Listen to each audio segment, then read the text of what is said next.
ఇరాన్లో ఒక పరిణామం విచిత్రంగా ఉందన్నమాట. కొమైనీ మాట పక్కకి వెళ్ళిపోయింది.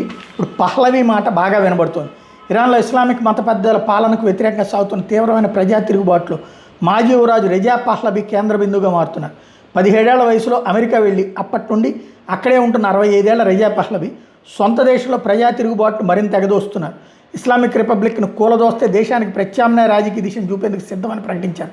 విప్లవకారులు కూడా ఆయనకు మద్దతు పెరుగుతోంది. రెజా పహ్లవీ 1960 అక్టోబర్ 31 టెహ్రాన్లో పుట్టాడు. 7 ఏళ్ల వయసులో ఆయనకి యువరాజుగా ప్రకటించారు.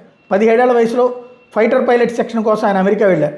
టెక్సాస్లోని రీస్ ఎయిర్ ఫోర్స్ బేస్లో శిక్షణ తీసుకుంటున్న సమయంలోనే ఇరాన్లో ఇస్లామిక్ విప్లవం వచ్చి ఆయన తండ్రి ఇరాన్ రాజు మొహమ్మద్ రెజా పహ్లవీ పదవీచ్యుతుడై దేశం వీడాల్సి వచ్చింది. దీంతో రెజా పహ్లవీ తిరిగి స్వదేశం రాలేకపోయారు.